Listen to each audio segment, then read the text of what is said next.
Welcome to Sew and Tell, where sewists from fashion, theater, and indie sewing bring their different perspectives to the hottest topics in the sewing community. I'm Kate Zaynard. I'm Meg Healy. And I'm Amanda Carestio. Today on the podcast, we're talking about our favorite tried and true patterns. Then we'll do a sewing topic lightning round and share our opinions on sewing controversies and trends. We'll each share something in our SewJo segment, then we'll ask to hear from you too. Well, let's get started, you guys. I love talking tried and true patterns.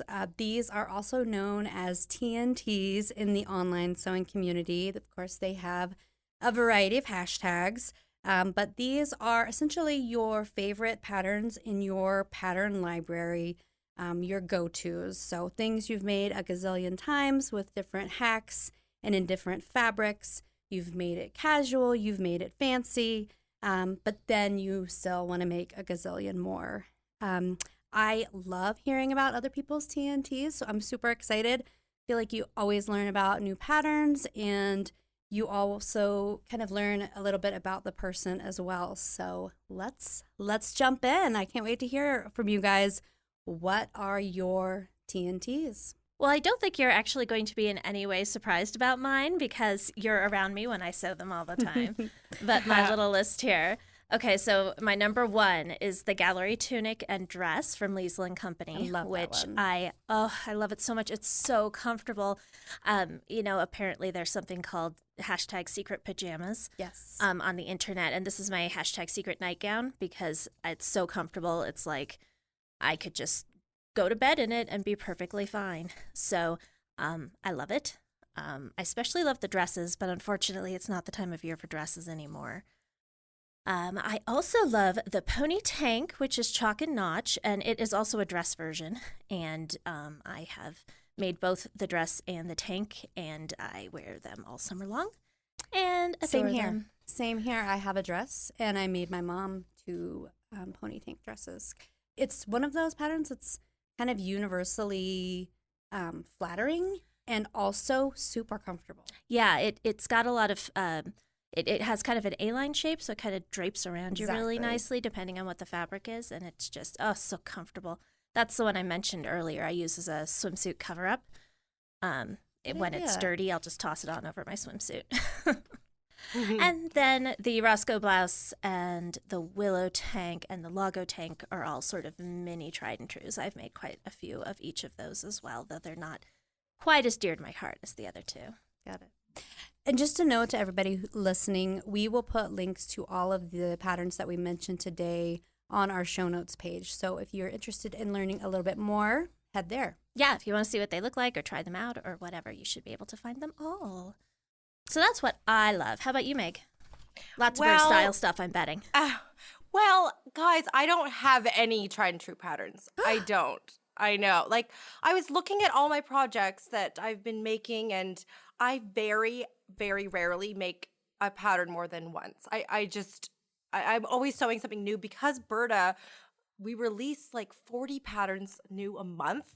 And so I'm always wanting to try the next thing, and I don't know, I'm just kind of over it once I've sewn it and photographed it. There's very few things that I sew, more than once. I mean, I was looking back at one that I made 4 times. So I feel like I wrote that down in my notes as like, I guess it's kind of my tried and true. And it's a shoulder cutout shirt. It's like a turtleneck with a shoulder cutout. And I just really liked the way that fits. A Berta style pattern number 109 from the September 2017 issue.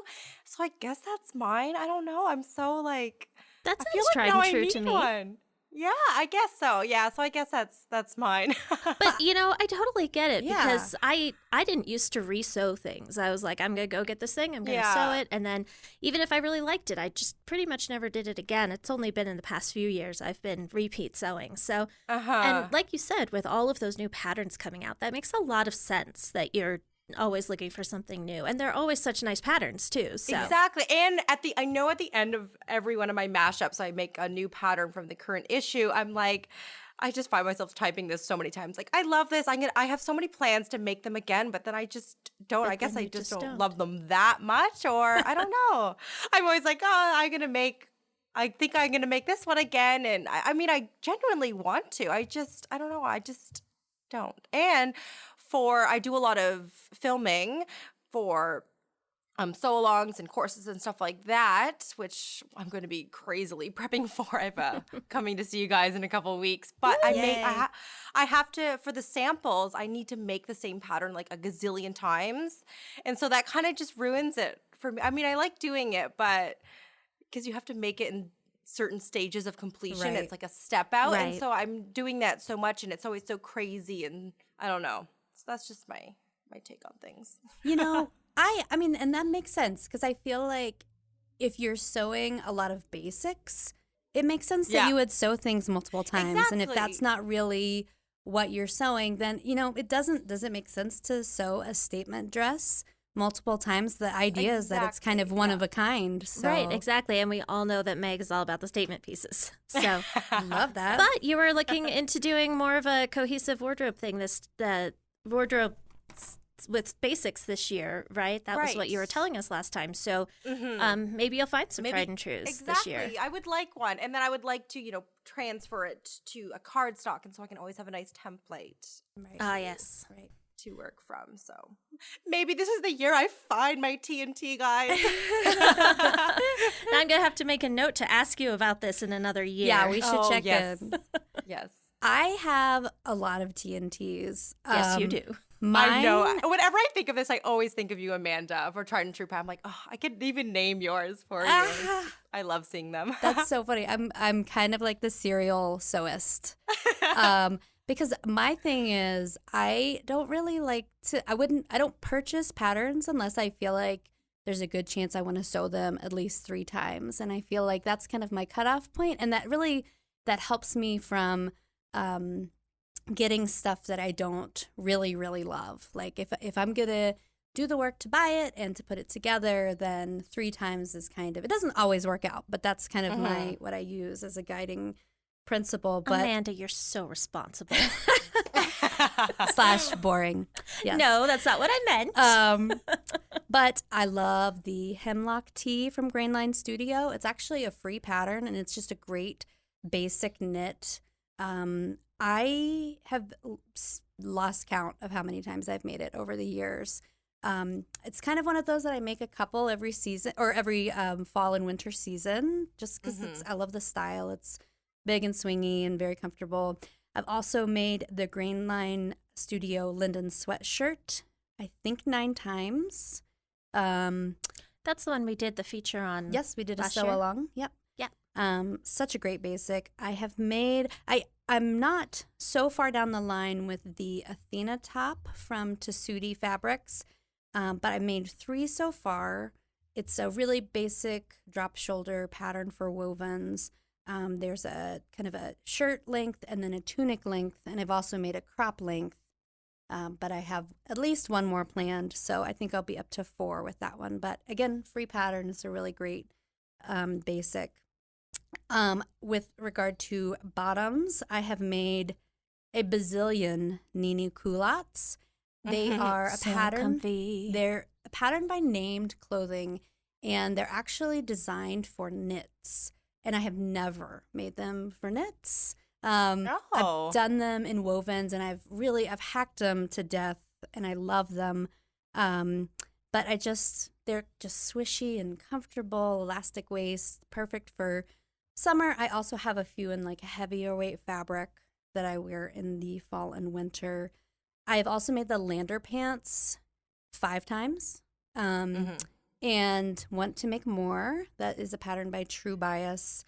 And part of that one is there's an expansion pack for it that the original pattern comes with a button fly, and Kelly at True Bias released an expansion pack that has a zipper fly, so that, changes up the look somewhat. And it's just, I love the wide leg pant.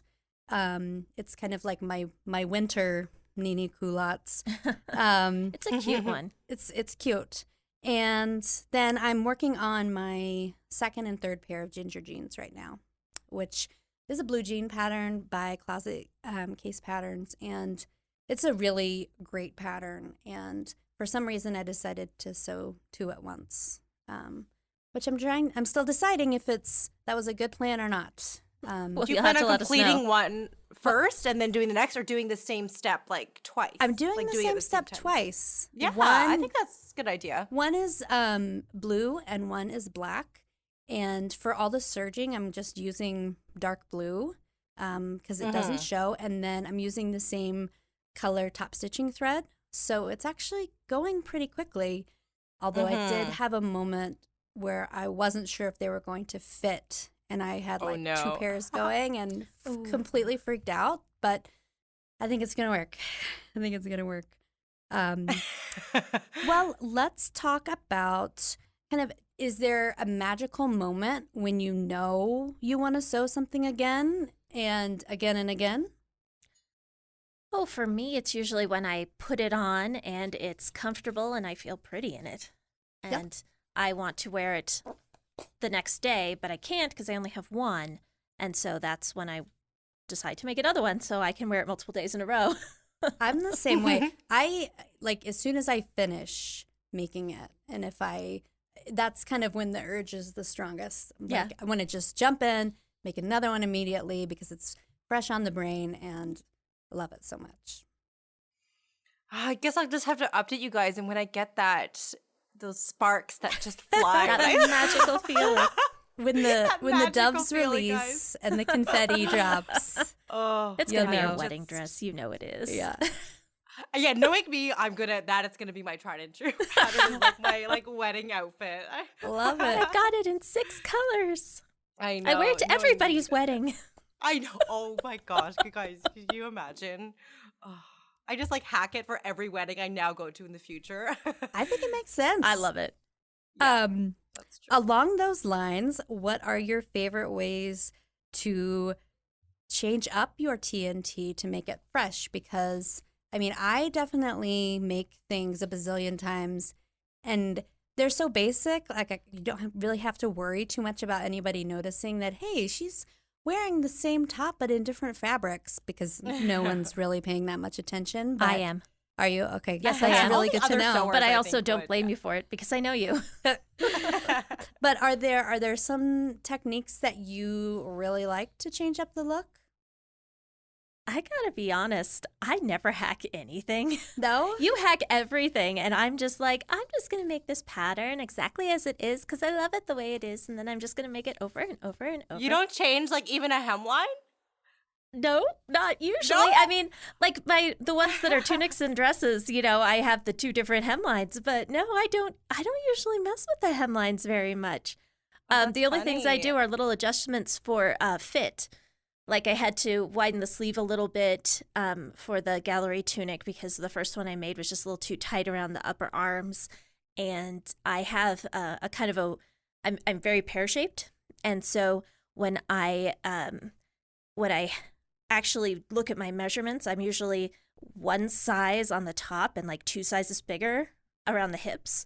So I often have to blend my lines in there, and sometimes I'll add a vent in the sides of shirts. But that's about as far as I ever go. I'm not very creative when it comes to my tried and true patterns. I just make them the same way every time. Nothing wrong with that.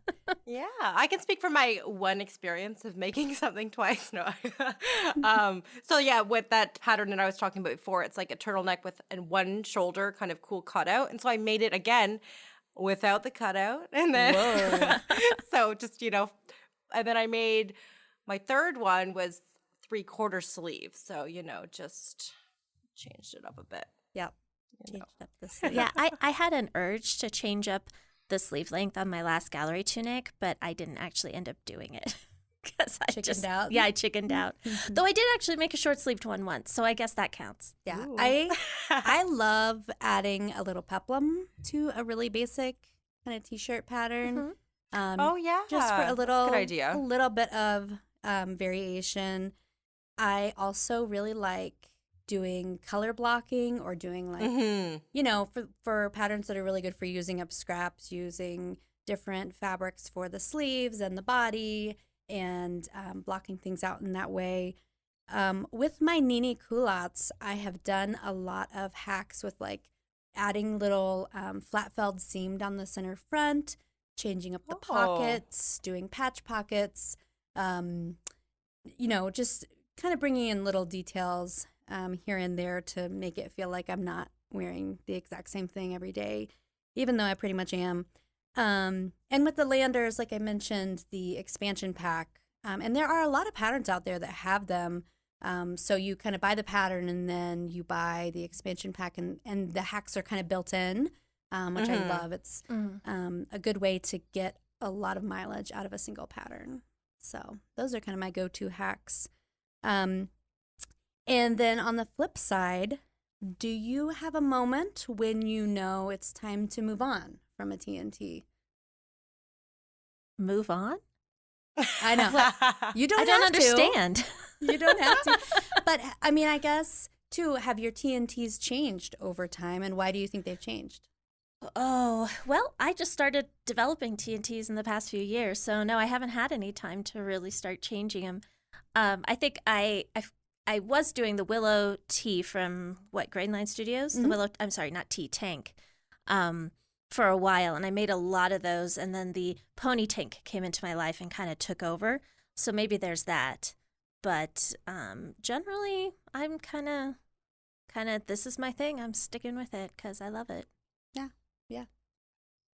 Mine have changed over the years, but I feel like I still go back to those favorite patterns when, it's like you kind of have your favorite knit tank and your favorite woven tank and your favorite knit tee and your favorite woven tee. And you kind of have like your best pick for each category. And of course, new patterns always come out. So there's always a chance you could, potentially move on. Yeah.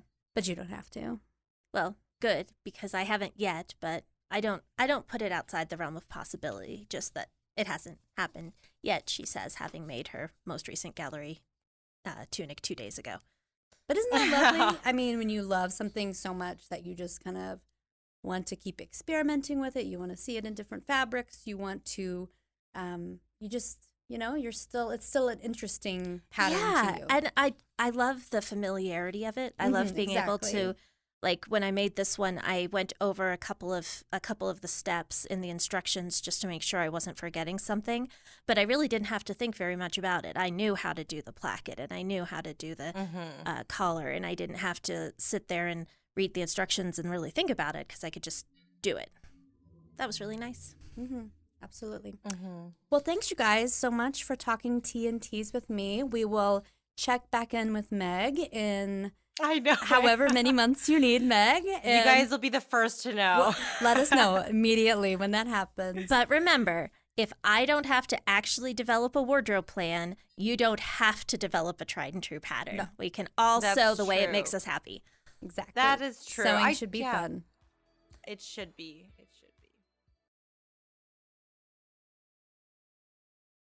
All right, so now we're going to jump into our sewing topic lightning round. Da da da. I feel like we need like a game show. Exactly. A little ding or something. But we each came up with 3 questions, just quick little questions, have a quick answer just kind of on the top of our head. And then so we'll each give our answers. So there's 9 questions in total. We'll each read one answer. And yeah, here we go. So I'm going to start. I'm going to ask one, then Amanda's going to ask one, then Kate, and then we'll just keep going from there. So my first question is pins or pattern weights? Pattern weights all the way. I'm going off book already. My favorite way to do it is actually with a cork covered table and push pins, which is the way I learned and have never been able to do it since I left college. But it's lovely because everything is just pinned to the table and can't move, and it's so great. And I love it. And since I can't do that very much right now, pattern weights. That was I'm gonna have to go long answer for a short answer. That's okay. So I'm gonna go with pins. I'm a pin person. You're a pin person. That's fair. I used to be a pin person. All right. Next question. Jumpsuits, yay or nay? I'm gonna have to say nay for me. I understand other people's love of them, and other people look great in them, but they're just not my thing, not my style. I don't even think we need to know my answer because We know. obviously yay. We know. You know. Obviously. And I'm more of a matching separates person. Like, do the faux jumpsuit, the faux romper. So I'm kind of a maybe. Kind of a maybe. I like that. Cheated there. That's okay. I think there's going to be a lot of cheating. All right. Here's my question. Hand sewing. Love it or hate it? I hate it. This is Meg. I hate it. Is meh an answer? Yes. Okay, Meh is good. an acceptable answer. You 'Cause just don't care either way? I like it sometimes. I hate it sometimes. You know, it's kind of nice to take a break from the sewing machine and like sit on the couch when you're comfortable and hand sew on some buttons or hand sew down an inner collar stand or something like that. But kind of depends on my mood. Yeah, for me, it's we've had this discussion about taping together digital patterns before, where I kind of find it very irritating, but Meg finds it very zen. And for me, Right. that's what hand sewing is like, because I spent so many years in the theater hand sewing hems. And when you have to sew a hem that's got like 6 yards of fabric in it, you can't hate it. You just have to live with it. And so at this point, yeah, it's fine. I like to do it. I don't mind doing it. I choose to do it instead of stitching in the ditch because I hate stitching in the ditch. So, yeah. Okay, we need to live near each other. Then we could just switch off. Like you could give me all your paper patterns to tile, and I could give you all my hand sewing. That would be very Such a good convenient. trade-off. And that would be a big move for somebody. I know. I move, to a different country just so I don't have to hand sew. I mean, I'm considering it, guys. You're considering it. Okay, well, I will do your hand sewing if you move to Colorado. I promise. All right, my number 2 question. Always pre-washing your fabric, yay or nay? I'm a yay. And it surprises me Really? because I will cut any kind of corner I can, but I do tend to pre-wash my fabric. I have a confession, and mine is nay, but I try to do it if it's a fairly well washable. I mean, like cottons, I'll always pre-wash cottons and linens and that sort of thing. But like with certain rayons that are just going to be hand washed or put through a dry L cycle or dry cleaned, I'm like. See, And to be honest, too, when I sew stuff for here at work, I often don't take them home to pre-wash them. I just sew them straight out of the fabric that was given to me. totally. I never hand wash anything though. So Okay. So there's a there's difference. the balance. Yeah, I'm so glad there's another nay because confession, rarely pre-wash my fabric. I know it, like, in even school, like, they always tell you have to, the importance. I know, I cut that corner, but yeah. And because we live in a loft that doesn't have laundry in our unit, we have to that's a go to like a pain. laundry place, and I don't know. Sometimes we just take them to Julian's parents' house. We bring our laundry like over to mom's house. We do that, but There's no shame So- in that. No No shame. shame. Yeah, no shame. So I am a nay. Nay. Got it. All right. Living coral. Love it or hate it? That is Living Coral, the Pantone color of the year. To be to specify if anyone else isn't aware of that. I kind of love it. I've been kind of working towards corals and peaches and oranges lately, and I'm starting to love them more. So yeah, love it. Yeah, I love it. I loved it even before it was the color of the year. I posted on my Instagram saying like, I've been living coral, because I posted a dress that I made for a sew along last year, and I loved it so much I wore it to my engagement party. So I love it. Love it. I think I love it. I don't know if I will actually end up wearing it a whole bunch, but I'd also say like I'm probably more on the salmon end of the spectrum, like a little bit Oh, pinkier, a nice, a little bit yeah. orangier A than little pinky. orangier. So Mhm. I can handle it though. Okay. I'm just going to throw in here just for a PSA. If you're somewhere where there's actual living coral, like the actual living animal, coral reefs, and you're snorkeling or something, don't stand on the coral. It kills it. Keep the coral alive. All right, that was Kate's PSA. And now my question is, what is your favorite fashion decade of the 20th century? I'm going with 80s. I mean, I love it. Okay. I'm going with like late 60s, early 70s because I'm totally a hippie at heart. Mm-hmm. You really are. Mine is the 1920s. I'm my Pinterest feed has a whole lot of historical 1920s dresses in it. I just love that straight line flapper look with so yeah, the pretty. flapper looks really Love good. it. Yeah, but over the weekend there was that 80s movie that's called like Three Men and a Baby. Have you guys seen that? Yes. And I looked at Julie and I goes, I love everything that is where I love it, and I'm so glad it is coming back into style. I know. I think we've talked about this before, but so exciting. Got mixed feelings. As do I. And I don't know that the 20s are ever quite coming back, but we'll see. We'll see. Okay. My third question is zigzagging or serging? Surging. Surging. Yeah, I'm a serger too. Yeah. Just Zigzagging just takes longer and it's not as Not neat. as clean. Yeah. Yeah. yeah. So if you have if you don't have a serger, then of course zigzagging's fine. But if you have the choice, I'd serge any day of the week. Yes. Mhm. Same here. I guess if you're a serger, if you can't like set it up like next to, I could see someone just wanting to just stay at one machine and just switch back and forth. But Oh yeah, I can see I have that. an urge. Yeah. Yeah, I definitely have an urge to surge.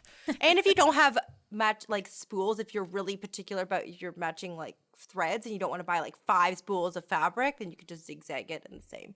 I guess I'm just like, my inner self is like, for anyone who says zigzagging, I'm like, You're that's okay. good too. Yeah, we're not judging you. No It's just judgment. our own preference. So it should be fine. Exactly. No judge. Yeah. You guys, I'm going to switch it up for my question and go off Oh, the list because I thought of another one I really want to hear about from you guys. Sewing over pins. Yes or no? Oh, okay. So I didn't even know you weren't supposed to do that until I started working here. I sewed over pins my entire time until I got here, and now I'm like kind of neurotic about not doing it because I feel like it's kind of like a sin or something. And then I still just do it sometimes because it's a pin sin. yeah, because it's a pain in the it's a pain to stop and pull out all your pins. So yeah, I sew over pins, but I try not to. That's my answer. For me, it really depends. If I'm matching plaids or anything, I find it helpful to keep the pins in there. But I usually don't. I didn't even know it was a thing until recently. I just never did it. And then I would see on some sewing blogs other people do it, and I found it helpful for certain things. So I'm an in-betweenie. That's interesting how our sewing education was different. Yes. Yeah, I learned sewing over pins, and I definitely occasionally break a needle, but I wear glasses, and that's just one of the perks of wearing glasses. No pain, no gain. No pain, no gain. Plus, my inner motto when it comes to sewing is that time is my most valuable resource. So pretty much I'm willing to cut corners if it keeps me happy and, just shortens the amount of time I have to spend doing any one particular task. So that was a good one. I'm glad you threw that juicy. at us. Yeah, definitely a curveball there. Yes. So my last question was inspired by my conversation with Erica Bunker last week. She was talking about the newer polyesters and how they're so much better than the old polyesters. So my question is, polyester, yay or nay? I'm a yay. I mean, why not? I don't know. Yeah, I'm okay with it. I feel like for me, it's always about what the inside of the fabric feels like. Mm-hmm. So if it's polyester and it feels great on the inside, I will totally wear it. If it's polyester and it feels in any way itchy or like plasticky on the inside, probably no. Right. But I'm okay with it. Yeah. I feel like I'm more, the fiber content is sometimes the last thing I look at when I'm fabric shopping. It's always the color or the print I'm more drawn to over the fiber content. Yeah, I agree with that. And I think it depends on the polyester. with the caveat that one of the things I've learned is you need to do a static test because every once in a while you'll get a polyester that's so staticky you can't even stand it. Right. But it's really nice to not worry about the wrinkles. And honestly, some things you just can't do if you're not willing to have some polyester in your life. Like, for example, all the wonderful faux furs they're making nowadays, they're so soft. Yeah. Those are all polyester. And if you want a lovely faux fur, you're just going to have to suck it up and deal with polyester. So, Yeah. Much better than real fur, yes, in my opinion. definitely. Oh, yeah. I've got a little bit of real fur I inherited from my grandmother. And I don't allow myself to feel guilty about that. I also don't wear it. But any other fur in my life comes off of The polyester the tree. polyester, yes, extruder. I think that's the right Extruder. word. The polyester extruder. That was fun. That was fun. We'll have to do more of these. Yeah. I know. I liked that. I like that a lot.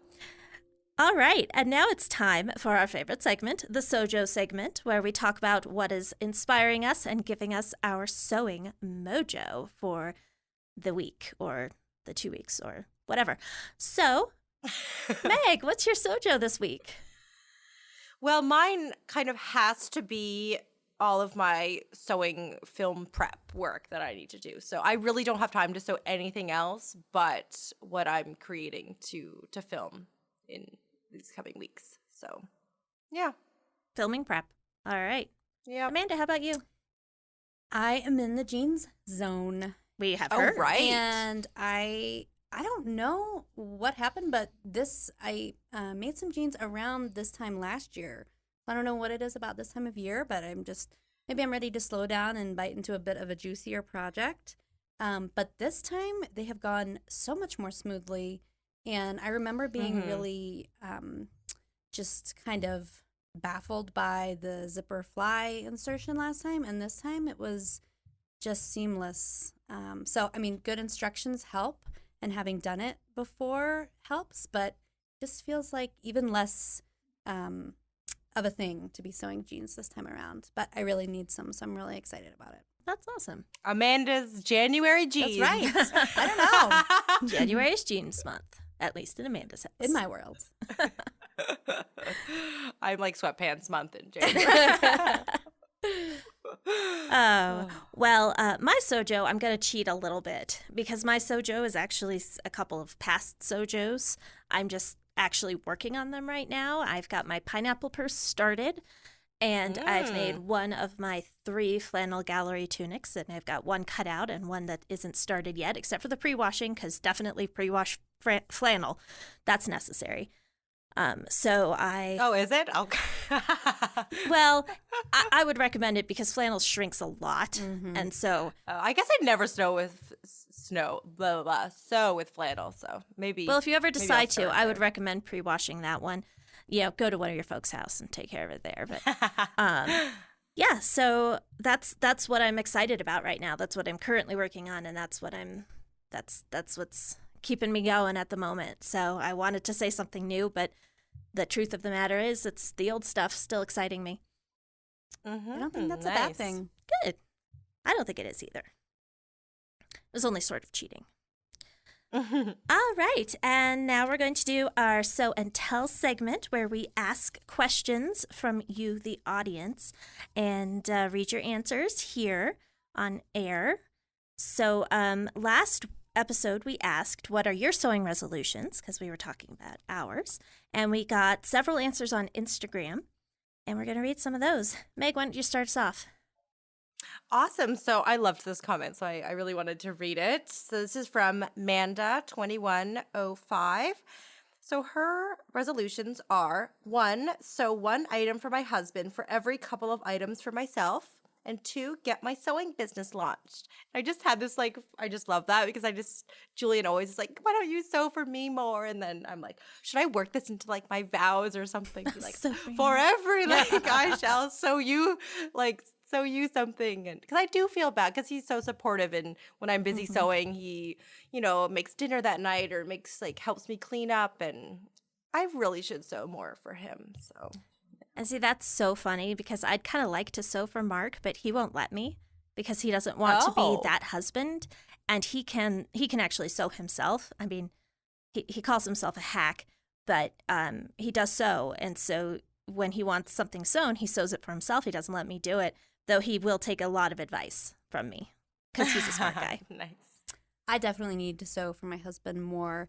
And I've also seen that resolution pretty widely shared. I think that this new year, people are going to be doing a lot more sewing for men. That's my prediction.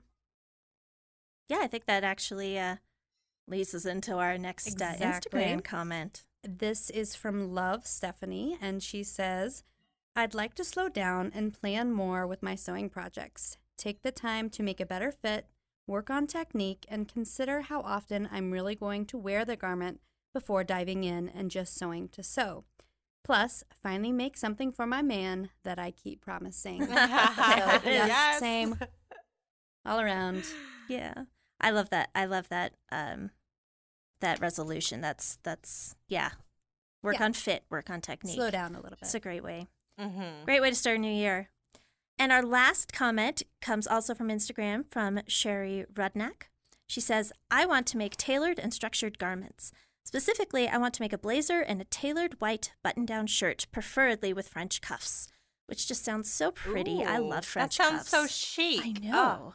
I feel like white button-downs, like you can wear them so many different ways. You can make them look dressy. They can be really casual. They can be, under a sweater. They can be, airy and breezy. That would be a good TNT pattern. Totally. It's like Definitely. a white blouse. Yep.